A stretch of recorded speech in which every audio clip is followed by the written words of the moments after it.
Hello friends, तर स्वागत आहे तुमचं आपले या यूट्यूब चॅनलवरती. मित्रांनो, चॅनलवर नवीन असाल तर चॅनलला सबस्क्राईब नक्की करा.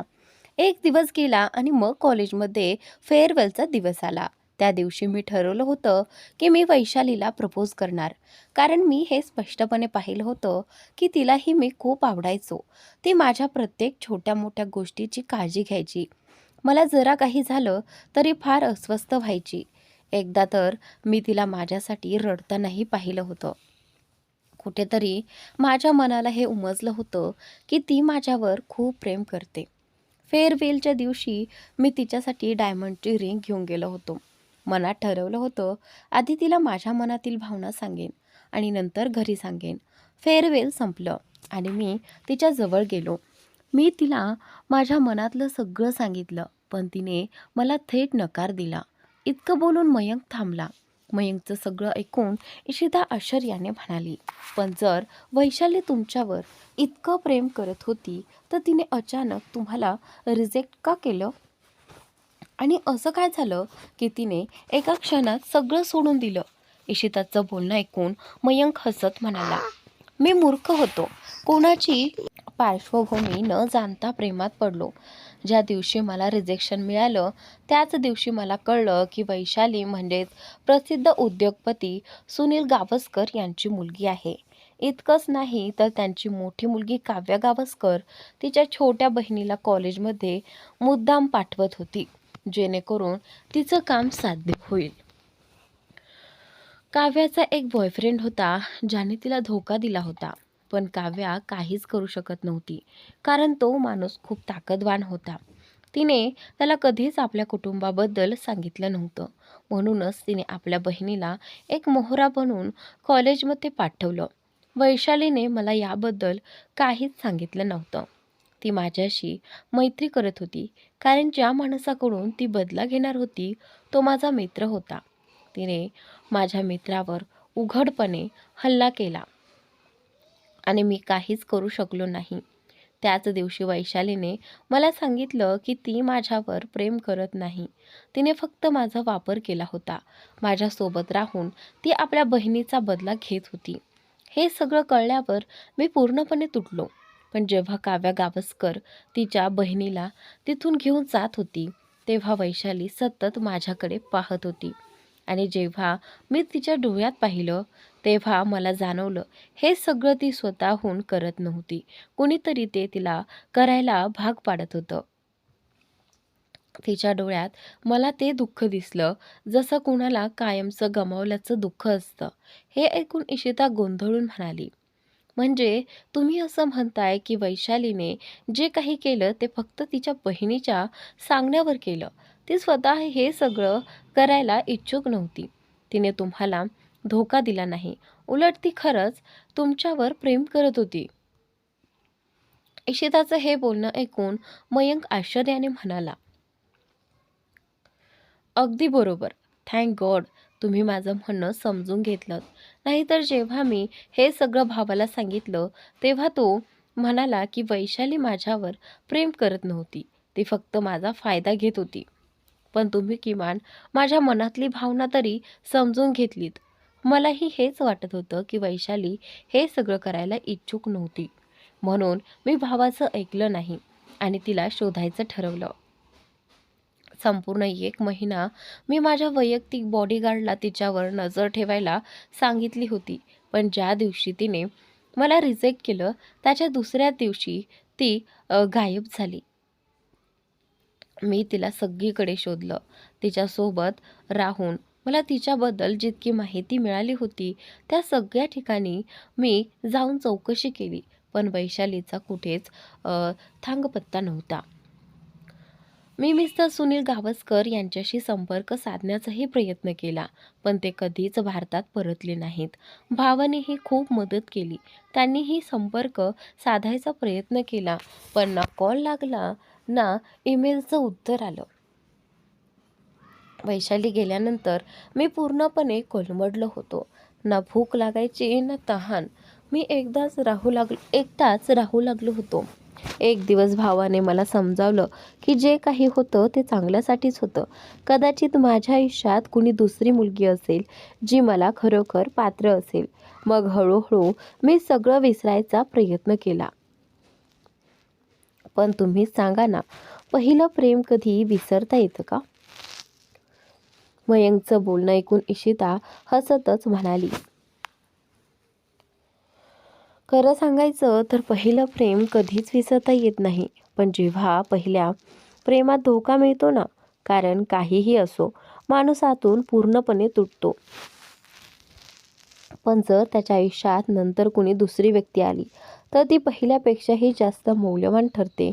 आणि मी खात्रीने सांगू शकते की तुमच्या आयुष्यात नक्कीच कोणीतरी येणार आहे जे तुमच्यावर मनापासून प्रेम करेल. आणि ज्या दिवशी ती मुलगी येईल त्या दिवशी मी स्वतः तुमचं लग्न लावून देईन, तेही मोठ्या थाटामाटात. तोपर्यंत तुम्हाला मला एक वचन द्यावं लागेल, जोपर्यंत मी तुमच्या सोबत आहे तोपर्यंत तुम्ही लग्न करणार नाही. माझा अर्थ असा आहे की मी आता कायम तुमच्या सोबतच असणार आहे.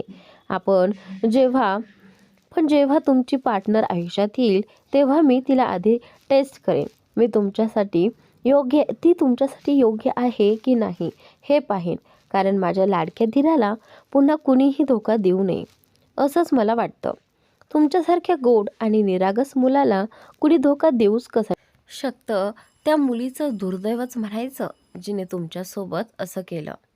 मला खात्री आहे ती जिथे कुठे असेल ना, तिथे ती आज नक्कीच पश्चाताप करत असेल. इशिताचं बोलणं ऐकून मयंक हसतच म्हणाला, तुम्हीही ना वहिनी मला कधीही हसवता. माझा मूड कितीही खराब असला तरी तुम्ही मला खुश करता. तुम्ही खरंच जगातली सगळ्यात बेस्ट वहिनी आहात. मी नेहमी देवाकडे प्रार्थना करतो की तुम्ही नेहमी आमच्या सोबतच राहा. आम्हाला कधीही सोडून जाऊ नका. You are the best. मयंकच्या बोलण्यावर इशिता लगेच त्याच्या गळ्यात पडली. त्यालाही खूप आनंद झाला आणि त्यानेही तिला घट्ट मिठी मारली. काही क्षण तसेच राहिल्यानंतर मयंक थोडा दूर झाला आणि हसतच म्हणाला, तसं पाहिलं तर वहिनी, भावाने तुम्हाला प्रपोज केलं का? म्हणजे तुमच्यातली गैरसमज आता मिटली आहे. तर नक्कीच त्याने तुम्हाला प्रपोज केलं असेल. पण त्याने प्रपोज केलं कसं? मला सगळं जाणून घ्यायचं आहे. कारण काय आहे ना, मी कित्येक वर्षांपासून वाट पाहत होतो, कधी भावाच्या आयुष्यात एखादी मुलगी येईल आणि तो तिच्यावर खरंच प्रेम करेल. मयंकचं बोलणं ऐकून इशितानं लगेचच तोंड वाकडं केलं. खरं तर कबीरने तिला प्रपोज केलं होतं, पण त्याच्यासोबत राहण्याची संधी तिला कुठे मिळाली होती. तिने मनात किती आनंदी क्षणांची कल्पना केली होती. आज ती कबीरसोबत राहून त्याच्या अधिक जवळ जाईल. दोघेही एक होतील असं तिला वाटलं होतं. पण योग्य वेळी कबीरने सगळा प्लॅनच बिघडवला होता. हे सगळं आठवून इशिता थोडीशी नाराज व्यक्त करत म्हणाली, खरं सांगायचंय तर सुरुवातीला त्यांनी मला प्रपोज केलं होतं. पण रागाच्या भरात मी त्यांना चापट मारली. मला वाटलं ते माझ्याशी खोटं बोलत आहेत. तेव्हा मला डायरीचं सत्य माहीत नव्हतं. म्हणून त्यांच्या बोलण्यावर माझा विश्वासच बसला नाही. पण तुम्ही तिथे आलात आणि सगळं स्पष्ट केलंत, तेव्हा मी माझ्या मनातली गोष्ट त्यांना सांगितली. सुरुवातीला मला असं वाटलं की ते माझ्यावर खूप रागावले आहेत. पण खरं सांगायचं तर ते कधीच माझ्यावर रागावत नाहीत. ते खूप चांगले आहेत आणि मला स्वतःला मी फार नशीबवान वाटतं की मला इतके उत्तम पती मिळाले आहेत.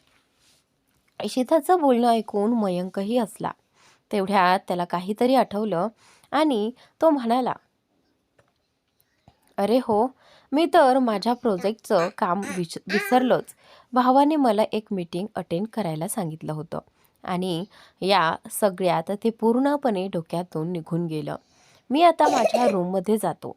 तुम्हीही जाऊन थोडा आराम करा. भाऊ लवकरच परत येतील. असं म्हणून मयंक हसत तिथून निघून गेला. मयंक गेल्यानंतर इशिताने एक दीर्घ श्वास घेतला आणि तीही तिथून निघाली. दुसरीकडे सोहेलला आधीच कळलं होतं की कबीरनं इशितासमोर आपल्या मनातली गोष्ट मांडली आहे. तिथे नेमकं काय काय घडलं होतं हेही त्याला माहीत होतं, कारण त्याने आपल्या असिस्टंटला आधीच सगळ्यांवर लक्ष ठेवायला सांगितलं होतं. आज सोहेल खूप आनंदी होता. अखेर त्याच्या बहिणीला तिचा आनंद मिळाला होता. त्याला ठाऊक होतं की या क्षणी इशिताच्या मनात जर कोणासाठी प्रेम असेल तर ते फक्त कबीरसाठीच आहे. कबीरशिवाय तिला काहीच नको होतं. अगदी तिचा स्वतःचा भाऊ सुद्धा नाही. हे सगळं मनात विचार करत तो हसतच घरात आला. त्याच्या चेहऱ्यावर समाधानाचं हास्य होतं. तो आजूबाजूला काहीच न पाहता पुढे चालत होता. तेवढ्यात सोफ्यावर बसलेल्या अनयानं त्याला हसताना पाहिलं आणि डोळे बारीक करत म्हणाला, काय झालं? तुम्ही असे का हसताय? जणू कोणीतरी तुम्हाला प्रपोज केला आहे. अनयाचा आवाज ऐकताच सोहेलचे पाऊल थांबले. तो मागे वळून तिच्याकडे पाहत एक दीर्घ श्वास घेत म्हणाला, तू अजून झोपली नाहीस? सोहेलचं बोलणं ऐकून अनया हसत म्हणाली, हो, मी झोपायला निघालेच होते, पण मग मला आठवलं की माझे पती खूप काम करतात. कामामुळे वेळेवर जेवतही नाहीत. म्हणूनच मी तुमची वाट पाहत होते. म्हणजे मी स्वतः तुम्हाला जेवायला देऊ शकेन. मला माहीत आहे आता तुम्ही पुन्हा म्हणाल की मला हे सगळं करायची गरज नाही, की ही अगदी टिपिकल बायकोसारखी वागणूक आहे. पण काय काय आहे ना, माझी आई म्हणते, नवरा बाहेर मेहनत करत असेल तर प्रत्येक बायकोनं आपल्या नवऱ्याची काळजी घेतलीच पाहिजे.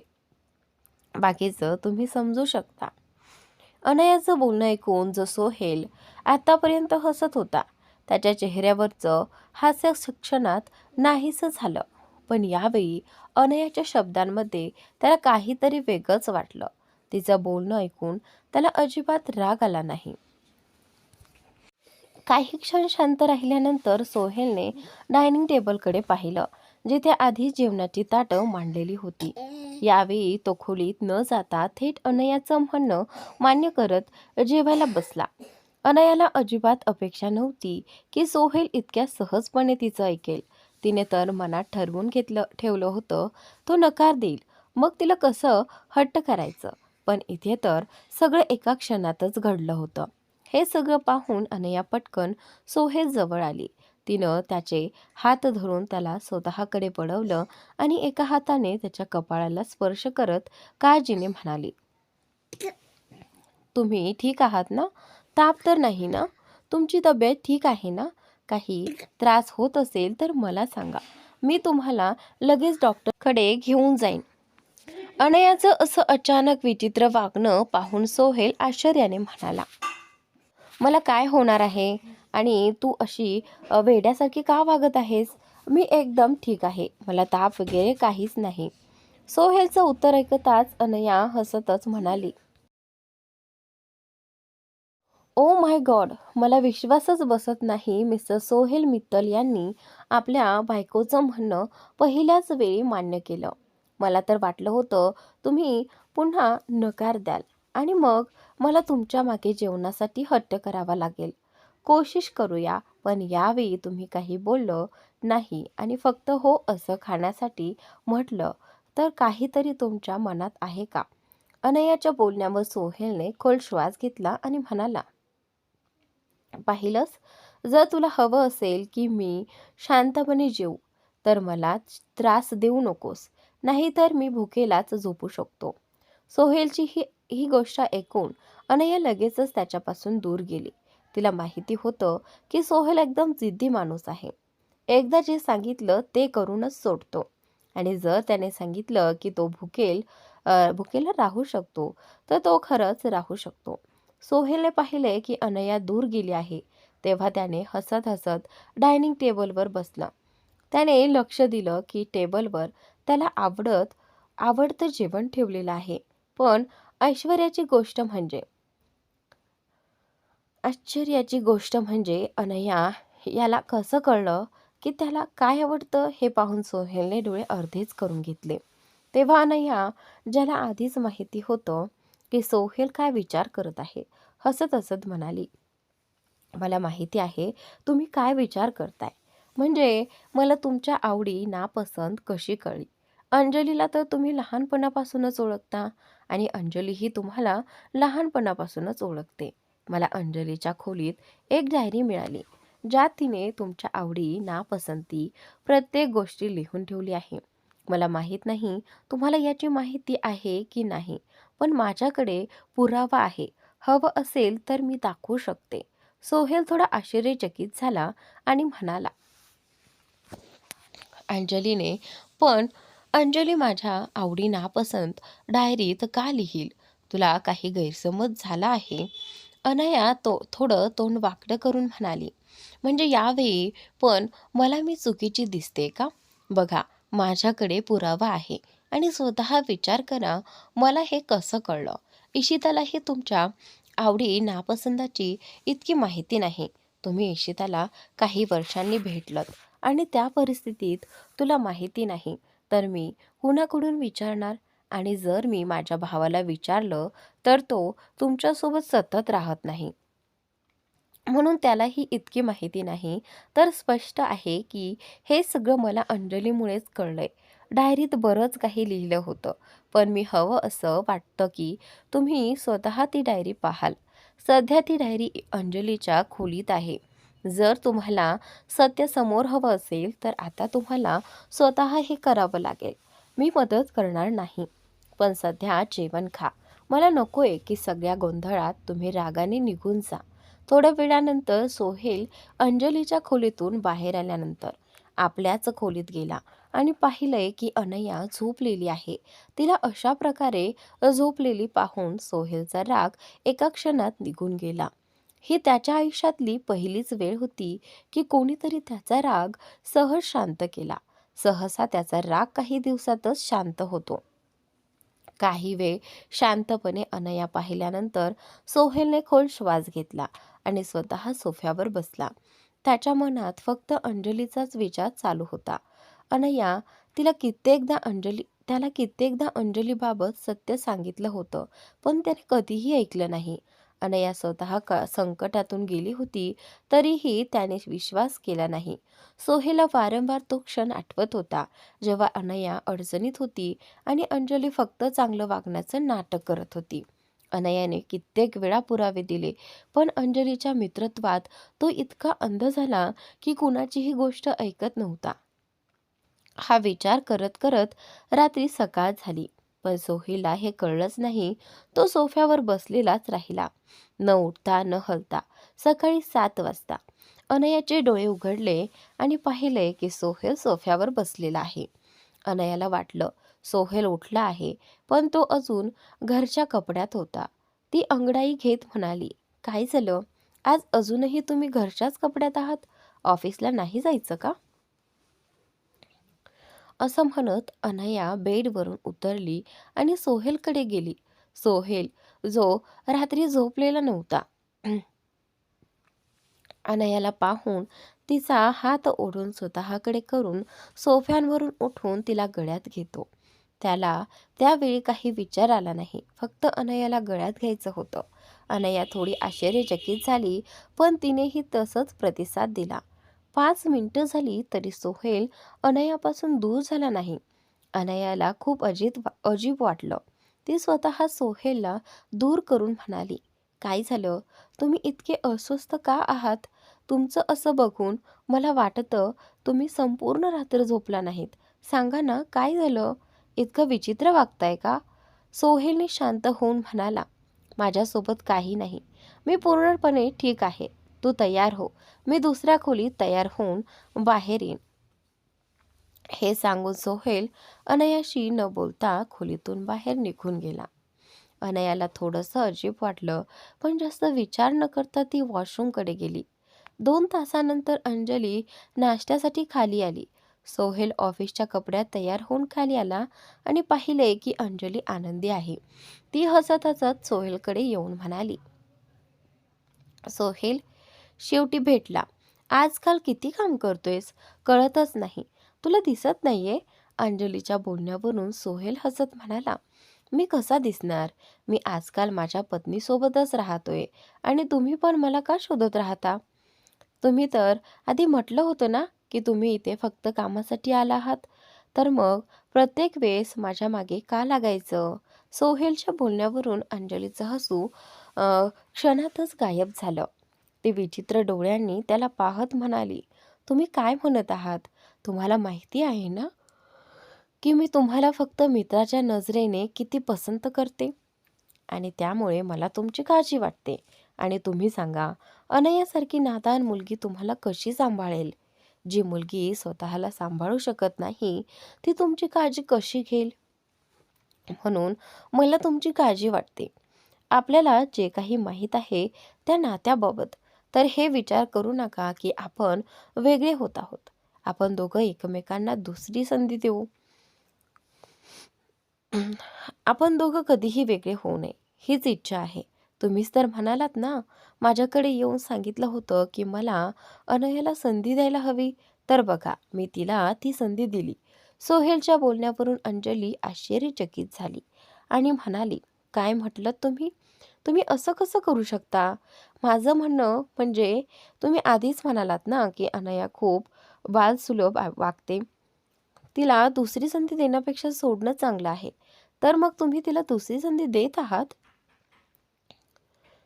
तुम्ही पाहिलं नाही का? काही दिवसात तिने काय काय केलं आहे?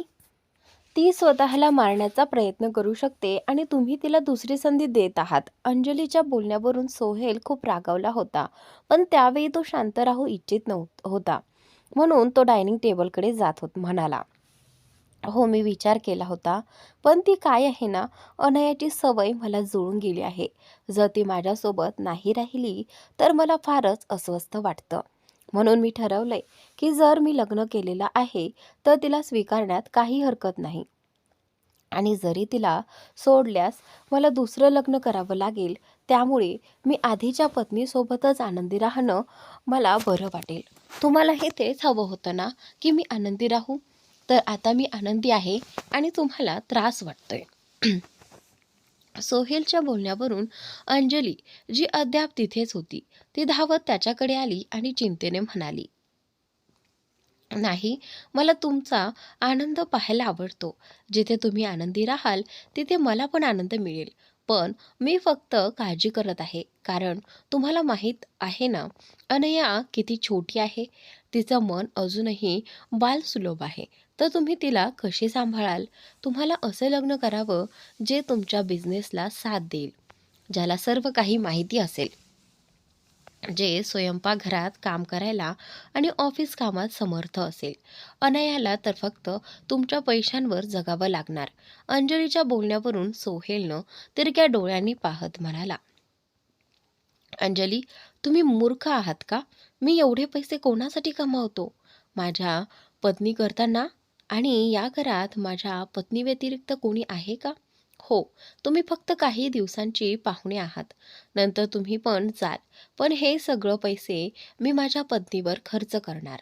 माझ्या असतानाच माझ्या पत्नीने काही करायला हवं असं मला वाटत नाही. घरकाम येथे बऱ्याच नोकर आहेत, जे आधीच सगळं काम करतात. त्यामुळे तुम्हाला काळजी करण्याची गरज नाही. मी तर सांगतो की तुम्ही तुमचं काम पूर्ण करून इथून जा आणि स्वतःसाठी छान हमसफर शोधा. शेवटी तुम्हालाही त्याची गरज भासेल आणि नक्कीच तुम्हाला चांगला हमसफर मिळेल. सोहेलच्या बोलण्याने अंजली खूप दुखावली. तिला असं वाटलं की सोहेल हृदयापासून हे सर्व बोलतोय. तरीही ती स्वतःला सांभाळून हसत म्हणाली, तुम्ही खरंच म्हणत आहात, जर माझं कुणाशी लग्न झालं तर तुम्हाला काही फरक पडणार नाही. सोहेल म्हणाला, जेव्हा मी तुमच्या बाबांशी फोनवर बोलतो, तेव्हा ते तुमच्या लग्नाची काळजी करतात आणि नेहमी विचारतात की अंजलीने तुला सांगितलं का की तू कोणावर प्रेम करत आहेस? मी नेहमी म्हणतो की अंजलीने मला काही सांगितलं नाही. हो, जर तुम्हाला सांगायचं असेल तर सांगू शकता. तुम्ही कुणावर प्रेम करता का? सोहेलच्या बोलण्यावरून अंजली एका क्षणासाठी घाबरली. ती कशी सांगणार की हो, तिच्याशीच प्रेम करते? कारण सोहेलच्या बोलण्यावरून स्पष्ट झालं की जर ती काहीच सांगली तिने काही सांगितलं तर सोहेल नक्कीच रागावेल. म्हणून ती आपलं मन लपवत हसत म्हणाली, "तुम्ही असं कसं बोलता? माझ्या आयुष्यात सध्या असं कोणीच नाहीये." "हो, जर झालं तर मी तुम्हाला नक्की सांगेन. आता तुम्ही नाश्ता करा. मी काही काम करून येते." अंजली तिथून निघून गेली. तेव्हा अनया जी सगळं ऐकत होती. अंजलीच्या निघाल्यानंतर सोहेलच्या जवळ येऊन म्हणाली, "आज तुमचं स्वास्थ्य ठीक आहे ना? तुम्ही इतकं विचित्र बोलत होते आणि अंजलीला तसं का सांगितलं?"